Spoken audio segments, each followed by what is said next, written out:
Вот в начале программы сыграл ваш замечательный оркестр, и я заметил, что среди мужчин таких серьезных очаровательная дама была.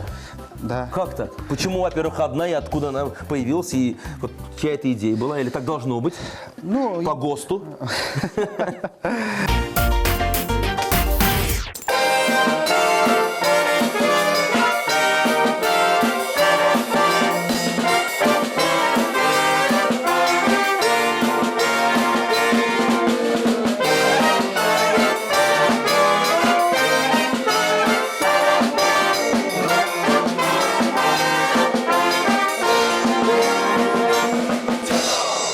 Здравствуйте, уважаемые телезрители! В эфире кулинарное шоу «Секреты татарской кухни». Сегодня у нас в гостях, вы уже видите, оркестр Министерства внутренних дел Республики Татарстан. Под руководством встречаем заслуженный артист Республики Татарстан Марат Кадыров. Марат Исамис, здравствуйте! Ну, отличный у вас коллектив, и я, пользуясь случаем, поздравляю этот замечательный оркестр и вас лично с 20-летним юбилеем. Ура! Спасибо. Ну что ж, музыкальный подарок у нас уже прозвучал. Пора и что-нибудь приготовить к такому замечательному празднику. Марат Кадыров, капитан полиции, заслуженный работник культуры Республики Татарстан, дирижер оркестра Министерства внутренних дел Республики Татарстан. Родился 3 июня 1969 года в деревне Батырша-Кубова Буздякского района Республики Башкортостан. Окончил Уфимскую школу музыкантских воспитанников, затем Казанскую государственную консерваторию. В разное время работал в оркестре Татарского государственного академического театра имени Камала, концертмейстером в военном оркестре Казанского танкового училища, а также в Государственном симфоническом оркестре Республики Татарстан под управлением знаменитого Фуата Мансурова. В 1995 году назначен на должность дирижера оркестра Министерства внутренних дел Республики Татарстан, где служит и по сей день. Итак, Марат, расскажите, пожалуйста, что мы сегодня будем готовить? Ну, для начала я хотел вам подарить диски. Вы уже приготовили подарок? Вы сейчас послушали. Диски интересны тем, что впервые в истории татарской жизни записаны татарские народные песни «Татар халык күйләре» стран джазовой обработки. Вот этот диск вы можете послушать, всегда пускай он с вами будет. Отличный подарок, я смотрю, здесь даже моя любимая песня есть «Бергена минутка». Все, сегодня прям начну слушать, Рахмет. Спасибо. Так, прежде чем мы вновь перейдем к музыке, расскажите, какой рецепт у нас сегодня? Сегодня будем готовить курицу. Мне курицу научила готовить моя дочь Айгель, моя солнышко. Сейчас пока готовите сковороду, масло намажьте, а потом я вам подскажу, что дальше делать. Название какое будет у нас у этого блюда? Ну, назовем его курица по-кадыровски. Отлично, я думаю, даже зрители в Чечне не будут против. Нет, курица по-кадыровски. Башкортостан, да. Ага. Потому что я родом из Башкортостана. Пускай будет лучше по-кадыровски, по-казански лайвелсом. По-казански. Для башкир и татар. Отлично, начинаем. Да. Я пока начну резать лук. Отлично, приступаем. Бисмиллахир-рахманир-рахим, башладык айда. Начинаем. Часто ли готовите? Мой любимый вопрос. Расскажите, пожалуйста. Ну, я не часто готовлю, просто когда Айген Хазам, дочка моя, хочет курицу попробовать, да, и поесть, я, конечно, для нее это стараюсь сделать, потому что дети наша радость же. Вот. Есть такой анекдот: женщина — это наша слабость, дети — это наша радость. Вот так вот один раз расслабишься, всю жизнь радуешься. А работа — наша тягость, да? Нет. Не, в вашем случае это, конечно, и в моем случае это радость. Сковородку я смазал. У нас сегодня грудки, я смотрю, да? Да. Часто... Мы их разрезаем или целиком? Нет, целиком. Чем толще будет, тем вкуснее. Она как рулет будет. Положите пока туда. То есть мы перекладываем, да? Перекладываем, да. Табага, сковороду. Так. Все три кусочка как раз у нас помещаются, да. Очень хорошо. Включаем мы плиту, жарим? Нет, не жарим. Это такой диетический, такой хороший, здоровый пища будет. Хадыр тузлора киряк, посолить надо. Немножко сверху. посолим. Посолите сверху. Вы уже сказали, что вы родом из Башкирии. Вот немного, буквально несколько слов о вашем детстве. Да. И как очутились в Казани. Родом я из Башкортостана, Буздякский район, деревня Батырша-Кубова. Башкортостанның бір қараңғы ауылы, это такая глухая деревня, у нас там до сих пор дорог нету. Вот переверните, вы перевернули же? Да, перевернул, посолил. Хорошо. Теперь надо вот верхнюю часть не переворачивать, поперчить. Так, поперчим. Вот. Во всех мероприятиях, которые проводились в деревне, я участвовал, мне это нравилось. Но вы что делали? Пели, танцевали? Пели, танцевал, там все делали. На инструмент каком-нибудь играли уже тогда? Нет, на гармошке только. Но играл-то ведь не профессионально, поэтому я не могу сказать, что играл. Видимо, извлекал звуки, так правильно будет. Вот. После 3 класса мама в газете увидела, что есть школа в Уфе, школа музвоспитанников. Видимо, какие-то у меня задатки были. Маме хотелось, чтобы я музыкантом был.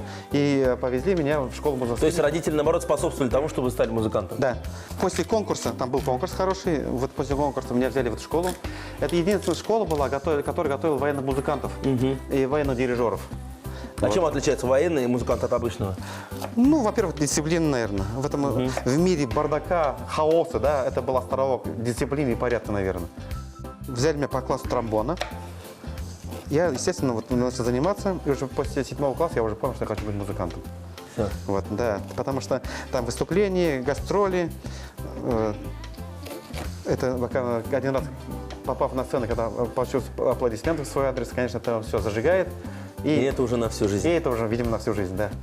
И вот после того, как школу закончил, поступил в Уфимский государственный институт искусств. Потом 2 года срочной службы в армии. Английский высший зенитно-ракетный командный училище противовоздушной обороны. О, сказал, сходу, да? Как будто репетировал. Вот. Прослужив в армии срочную службу, вернулся в институт учиться в Уфу. И так получилось, что мой педагог уехал в Москву. Вот. И я понял, что надо или продолжать учебу, или заканчивать, так как хотел быть музыкантом. Меня пригласили в Казанскую консерваторию. Вот он, тот самый момент уже переезда в Казань. Да. Меня пригласили в 91 году, видимо, опять какие-то способности были, надеюсь. Тогда у меня был педагог мой, профессор Низамудинов, Шамиль Гельмединович, мархум, к сожалению, ушел из этой жизни, к сожалению, улепетинды. И в 95 году ко мне пришли и сотрудники УВД города Казани, сказали, не хотите ли попробовать свою новое поприще. Естественно, кто в мое время рос, в советское время, там фильм был такой «Серенад Солнечной долины». Там был дирижер Глен Миллер. Вот, естественно, многие музыканты, наверное, я тоже хотел быть похожим на него. Оркестр интересный, джаз играют. И тут, видимо, Аллах захотел, чтобы я стал именно руководителем. Я согласился и начал набирать музыкантов. Первое наше выступление состоялось 17 апреля 1996 года. И этот день я назвал Днем рождения. Образованием, день рождения оркестра. Да, первое наше выступление, день рождения оркестра. И каждый год мы даем сольные концерты. В этом году мы играем сольный концерт 8 апреля в ВКЗ. Приходите, дорогие друзья, 8 апреля в ВКЗ. Да. Так, Марат, лук у вас готов. Да. Здесь мы замариновали, можно сказать, да? Да, я вижу, поперчили, нашу курочку поперчили, мы ее посолили. Что делаем дальше? Теперь надо лук разложить на поверхность. То есть мы его отдельно не жарим? Нет, только над ним. Это он дает сочность для мяса. Очень вкусно будет. Ну что, я здесь вижу, что здесь сыр еще. Да, я сейчас... Вы мне терку дайте, пожалуйста. Я сейчас секундочку. займусь сыром. Через крупную терку? Терку-то крупную. Так, пожалуйста. Марат, ну продолжаем. Мы знакомим зрителей с оркестром Министерства внутренних дел. Звучит как солидно. Оркестр Министерства внутренних дел Республики Татарстан. 22 августа 1995 года на основании приказа Министерства внутренних дел Республики Татарстан был создан духовой оркестр полка патрульно-постовой службы Управления внутренних дел города Казани. На должность дирижера оркестра назначили капитана милиции Марата Кадырова. С 2003 года оркестр переведен в состав культурного центра МВД по Республике Татарстан. За годы своего существования оркестр выступил более 2000 раз на различных мероприятиях и площадках. Коллектив с успехом участвует во всероссийских фестивалях духовой музыки, выступает с концертами на республиканском телевидении, проводит концерты в воинских частях, госпиталях и школах, где для слушателей звучат произведения как отечественных, так и зарубежных композиторов. Вот 20 лет оркестру. Что интересного за эти годы были? Расскажи какие-то. Ну, работа в милиции, или сейчас уже полиция сказать, все было интересно. Потому что, во-первых, мне Аллах дал возможность работать среди таких людей, героев. Люди, может, они сами не знают того, что, например, я вам расскажу такой случай, да, мне приходится общаться с людьми, которые, вот, допустим, один человек задержал 3 преступников, да, или мой сосед, он задержал этих негодяев, которые торговали наркотиками, да, он их задержал, ему нанесли ножом ранение, да, он не отпустил его, дождался, пока помощь не придет. Поэтому я считаю, работать для таких людей, для таких сотрудников, я считаю, честь. Я этим горжусь. У нас есть своя публика. Это ведь важно для музыкантов. Но вы же не только для сотрудников МВД играете. Конечно, нет. Да. Ну, оркестр изначально создавался для обеспечения мероприятий всех Министерства внутренних дел. Вот. Естественно, мы участвуем в День Победы, все на республиканских мероприятиях, которые бывают общим сводным оркестром. День Победы, да, потом еще День Республики. Я сам являюсь организатором фестиваля «Фанфары Казань» в республике. Вот я являюсь художественным руководителем, режиссером этого фестиваля. Он ежегодно у нас проходит в Казанском Кремле. Вот в этом году у нас, то есть в 2015 году было 12 коллективов, представлены коллективы. То есть приезжали из России? Конечно, всероссийский фестиваль, да. Там коллективы были Москва, Питер, Ростов, Сибирь. В этом году когда пройдет фестиваль? Предполагаем, что это будет опять на День Республики в Казанском Кремле. 30 августа? Это 30 августа, да. Фестиваль будет идти 2 дня, 29-30 числа на территории Казанского Кремля. Вот, если это произойдет, будет 5-й всероссийский фестиваль «Фанфары Казани». Приходите, дорогие друзья. Так, мы продолжаем. Сыр у нас готов. Да, сейчас мы сыром накрываем полностью курицу. Но мне пока вот все нравится. Оригинально, пока оригинально, что мы не жарим. Так, пожалуйста, давайте. Бисмилляхи-рахмани-рахим. Вот в начале программы сыграл ваш замечательный оркестр, и я заметил, что среди мужчин таких серьезных очаровательная дама была. Да. Как так? Почему, во-первых, одна, и откуда она появилась, и вот чья эта идея была? Или так должно быть? Ну, по ГОСТу? Ситуация такая, что сейчас, к сожалению, в профессии музыканта не все идут. Вот как раз моя задача вот обрадовать фестивалем, и именно, что привлечь детей в профессии музыканта. Потому что если у человека есть талант, вот, можно работать в военном оркестре, в частности, в нашем оркестре. Ну и поэтому сейчас, к сожалению... Давайте весель, конечно, оставлять поэтому не будем. сейчас, к сожалению, музыкантов проблема. И вот я вот прослушал музыкантов, и девушек, и среди этих вот музыкантов вот была девушка представила после окончания музыкального училища, саксофонистка Марина. И подождите, вы сами выбираете, получается, да, в оркестр? Да, каждого музыканта я выбираю сам. Прослушивание? Да, его возможности, психологических возможностей, там, да, и как совместимость. Сколько человек в коллективе у вас? Сейчас 15 человек. Но готовим мы сегодня только на двоих. Да. Так, майонез у нас остался, да, еще? Да, майонез обязательно. Мы сейчас накроем майонезом полностью курицу, чтобы открытых мест не было. Хорошо, если будут открытые места, то курица будет сухая. Ага, то есть, чтобы сочно было полностью Да, майонезом. полностью закрыто. Так, это Евплама, поработай. Дорогой, мы на двоих готовим, сам сказал. Не-не-не. В ВВД просто так не постоит. Да. Ну, замечательный у вас оркестр. Вот начало прям программы было прекрасным таким. Еще раз всем большое спасибо и большой привет всему вашему оркестру. Рахмат, спасибо. Я пользуюсь, пока вот мы мажем, специально я буду медленно мазать, чтобы можно было передать всем привет. Вы привет хотите передать? Однозначно. Давайте майонез. Все, я работаю, передавайте привет. У вас ровно час, поехали. Я хотел вот передать сәлеметтерге ауылға, Башкортостанға, ауылыма, әниме, маме, сестрам своим, брату отдельно, Ирику, жизнейлерге, зиткам, всем родственникам. Всем большое спасибо, которые нас слушают, любят наше творчество. Любят нашу программу «Секрет татарской кухни». Тоже большое спасибо. Сегодня мы узнаем, насколько ваш любимый родственник умеет готовить. Поэтому дождитесь окончания программы, Марат. Я забыл сказать привет Улыма, сына? Казама, да, жене, балдазга, а то сейчас скажут. Давайте творишь, сразу что ты, да? соседям, президенту, министру внутренних дел. Далеко тут ходить не будем, обойдемся. Обойдемся родственниками. Да. Так, ну что ж, приветы мы передали. Блюдо у нас практически готово. Осталось его приготовить, доготовить. Сейчас нужно будет его поставить в духовку, чтобы подогревался и сверху, и снизу, чтобы равномерно. То есть готовится оно в духовке. Сколько по времени? 40 минут, 42. 40 минут. Ну, 42 поставим, да, потому что тут у нас сыра многовато было. Я, как знал, специально сковородку взял со съемной ручкой. Опа. Все, И молодец. Олга, без можно болдравас. отправлять в духовку. Конечно, болдравас. Давайте. Раз, два, три. И после небольшой паузы мы приготовим оригинальный гарнир к нашему блюду курицы по-кадыровски. Курица по-кадыровски. Куриные грудки выложили в глубокую сковороду и приправили специями. Сверху положили мелко нашинкованный репчатый лук, посыпали тертым сыром, залили все майонезом и поставили в духовку на 40 минут. Вы смотрите программу «Секреты татарской кухни». Мы сегодня готовим вместе с заслуженным артистом Республики Татарстан, дирижером оркестра Министерства внутренних дел, как солидной Республики Татарстан, Маратом Кадыровым. Марат, спасибо, что пришли. Бигзур Ахмед.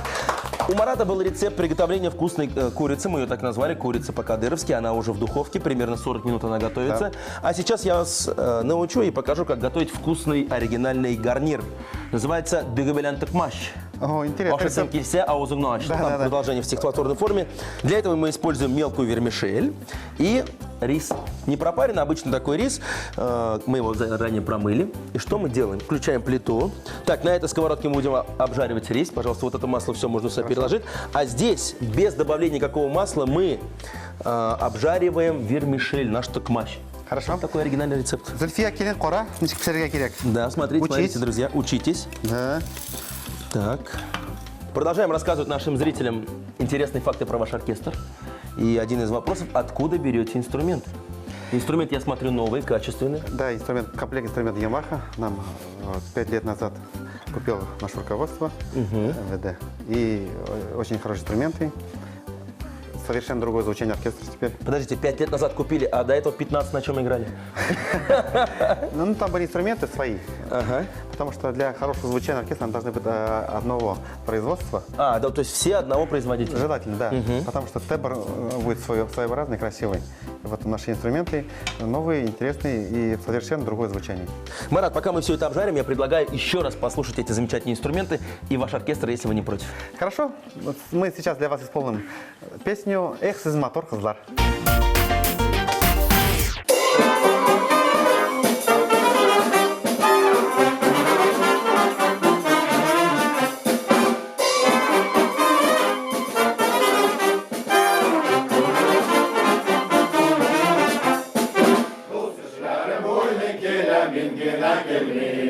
Oyununda yanın tapın yıbıldı bilmeyim. Eksiz motor kızlar yıkşaya da ses. Yeregenin yanuların anlamı ses. Eksiz motor kızlar yıkşaya da ses. Yeregenin yanuların anlamı ses.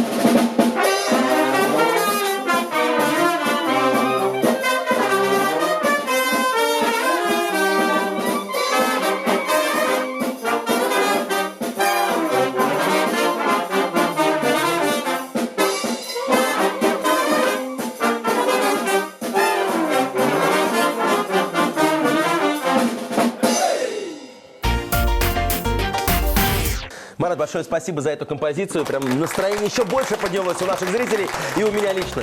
Кстати, сейчас мы продолжаем готовить. Рис можно уже переносить к маслу, Да? которое у нас растопилось. Да, аккуратненько. Напоминаю, мы готовим очень оригинальный гарнир. Кстати, вот я заметил, что вы не только играете в ваш оркестр, но еще и поете. И Чья поем. эта идея была? Вот ваша петь и играть? Обычно оркестр же только играет. Как играть, что играть, это уже прерогатива дирижера. Поэтому и репертуар, все это решение дирижера. То есть вот вы решили петь, все поют. Решили играть, Однозначно, все да, играют. конечно. А репертуар как подбираете? У вас только татарские песни? Нет, но посмотрите, вот, да, вся Россия играет американскую музыку. Да? Не хочу никого обижать. И русские песни, народные песни там, да. Но никто же не играет татарскую музыку.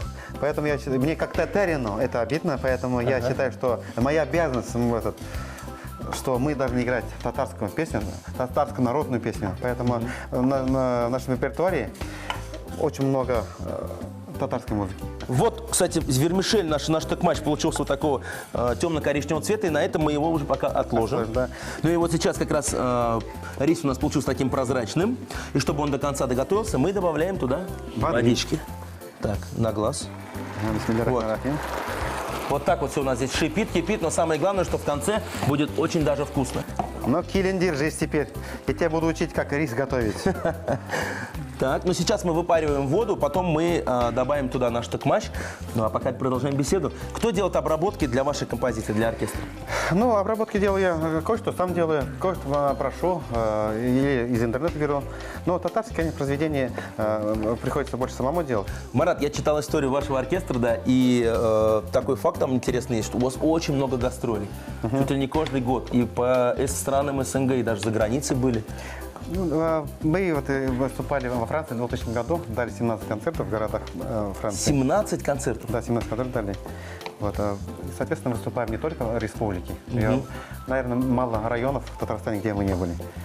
Самое интересное, приятно то, что людям нравится татарская музыка. Мне как татарин это очень такой бальзам на сердце есть. Но есть такой стереотип, которым вот я не согласен изначально, когда начинал работать, что люди думают, что если военный оркестр, люди в погонах играют, обязательно играют марши, вальсы и похоронные... Похоронный марш. Да, похоронные марши. И вот я сейчас показываю именно людям, да, и потом люди действительно приходят и говорят, да, действительно, говорят, не ожидали, что в нашем репертуаре есть не только марши обязательно, которые должны быть, да, вот, есть, мы играем джаз, классику, легкую музыку. И национальную музыку. Обязательно? Так, сейчас мы посмотрим. Вот, отлично. Вода у нас вся выпарилась, и мы сейчас туда добавляем токмаш. Все тщательно перемешиваем, и ровно через 5 минут мы обязательно все это попробуем. Да, киттек. Итак. Гарнир. Дегебелян токмаш. Промытый рис обжарили на сливочном масле до прозрачности. Добавили немного воды, посолили, накрыли крышкой и томили до готовности. Затем в рис всыпали заранее обжаренную мелкую вермишель, все тщательно перемешали и томили еще 5 минут. Дорогие друзья, если вы не успели записать рецепт нашего блюда, мы ждем вас в нашей группе ВКонтакте. Готовьте свои самые вкусные блюда, фотографируйте их и делитесь кулинарными секретами. А также не забывайте подписываться на наш новый канал на YouTube. Марат, посмотрите, как красиво все у нас получилось. Здесь и гарнир оригинальный, гарнир по-руслановски и курица по-кадыровски. Марат Кадыровский. Марат Кадыровский. Ну что ж, приступим? Да, Олга? Да, пробуем. Итак, что же получилось? Оригинальный рецепт. Внимание. Бисмиллахир-рахманир-рахим. Да, вы первый, я второй. Ого. Какая сочная курица. Попробуйте мой гарнир. Да, как Мунчаташа говорит же, ларышамы урым, да, вот тут можно так сказать. Я, конечно, не понял, о чем вы, но о том, что у вас получилось блюдо на 10 баллов из 5, это факт. Очень вкусно. Марат, большое вам спасибо за это вкусное блюдо. Я еще раз убедился, что люди в форме могут не только защищать родину, играть на музыкальных инструментах, но и вкусно готовить. Марат, на этом наша программа подошла к концу. С вами весело, с вашим оркестром веселее в 2 раза. Я думаю, еще обязательно на Лабриса увидимся. Большое вам искренне спасибо и поздравляю с 20-летним юбилеем! Рахмат, Мухтарян Дустар, уважаемые телезрители, я буду рад и счастлив вас увидеть на наших концертах. Вообще приходите к нам в гости. Рахмат. Это была программа «Секреты татарской кухни». Только здесь мы поем, готовим и делаем это с душой и каждую неделю. До свидания. Сау булыңыз, достар. Еще раз, Рахмат. Еще раз.